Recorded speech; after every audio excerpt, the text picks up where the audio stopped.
নমস্কার। রোগ মুক্তি যোগাসন পক্ষ থেকে আমি হার্থু আদর্শ বিদ্যাপীঠ এইচএস উত্তর 24 পরগনা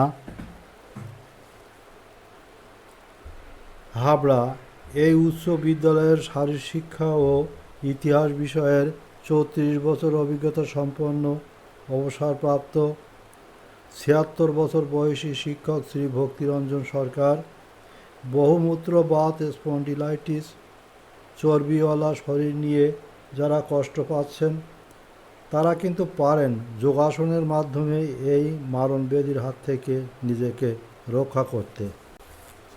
এই রোগে আক্রান্ত হওয়া আমিও তাই সবাইকে জানাতে চাই, এই রোগ সারানো মোটেও অসম্ভব নয়।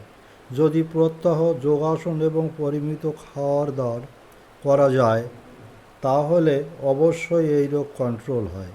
বিগত 90 সনে আমি এই রোগে আক্রান্ত হই এবং চিকিৎসকের নিকটে যাই, কিন্তু হঠাৎই একদিন মনে প্রশ্ন জাগে, আমি নিজেই একজন যোগাসন শারীর শিক্ষার শিক্ষক হওয়া সত্ত্বেও কেন আমি প্রত্যহ যোগাসন করি না। প্রশ্ন উদয় হতেই মনে মনে প্রতিজ্ঞা করলাম, আগামীকাল থেকে অবশ্যই সকালে উঠে আগেই নিজের শিক্ষালব্ধ যোগাসন অনুশীলন শুরু করে দেব এবং ডাক্তারের ঔষধও খেতে থাকব। এমনি করে মাসাধিককাল পরে পরীক্ষা করিয়ে দেখি আমার সুগার রোগ অনেকটাই কমে গেছে। এবার ডাক্তারবাবুর নিকটে গেলে উনি আমাকে জিজ্ঞেস করলেন, এত সুগার কমে গেছে কি করে? উত্তরে আমি বলি, নিয়মিত যোগাসন এবং পরিমিত প্রয়োজনীয় খাদ্য খাওয়া দাওয়া করেই বোধ হয়। উনি বললেন, আর আগের মতো খাবেন না। সেই দিন থেকে বাড়িতে এসে ওষুধ খাওয়া বন্ধ করে দেই এবং যে কয়টি যোগাসন নিয়মিত করে আমি বহুমূত্র রোগ কন্ট্রোল করেছি, যা আজও করে চলেছি, নিম্নে তাদের সম্পর্কে আলোচনা করা হলো।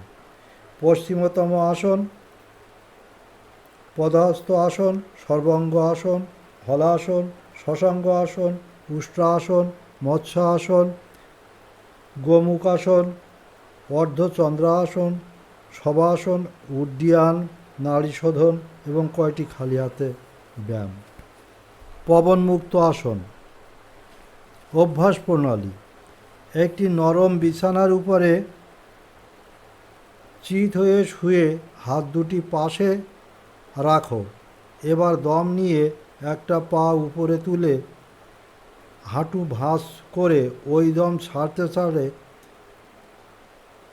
পাটি ভাঁজ করা অবস্থায় বুকে এনে চেপে ধরতে হবে দুহাত দিয়ে এবং 5-10 সেকেন্ড ওই অবস্থায় শ্বাসকার্য স্বাভাবিকভাবে চালানোর পরে আবারও দম নিয়ে ওই দম ছাড়তে ছাড়তে পাটি নামিয়ে অন্য পায়ের পাশে রাখতে হবে।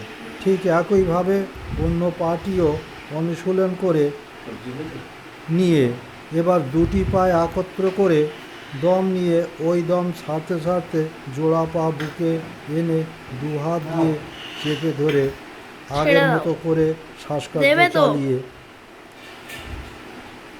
পরে দম ছাড়তে ছাড়তে পা নামিয়ে রেখে 1 মিনিট শবাসন করতে হবে।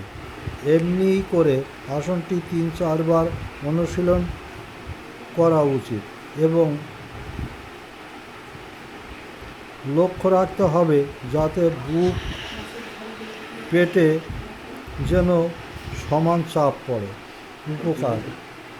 এই আসনে বায়ুগ্রস্ত ব্যক্তিগণের অন্ত্র জমা দূষিত বায়ু মুক্ত হয় বলে একে পবনমুক্ত আসন বলে। ফলে পেটের পেশি সবল হয়, চর্বি কমে, পায়খানা সহজ সরল হয়। আসনটি বসেও করা যেতে পারে। আসনটি সম্পূর্ণ আয়ত্তে আসলে তখন দুটি পা একত্রে করে যেতে পারবে। ধন্যবাদ।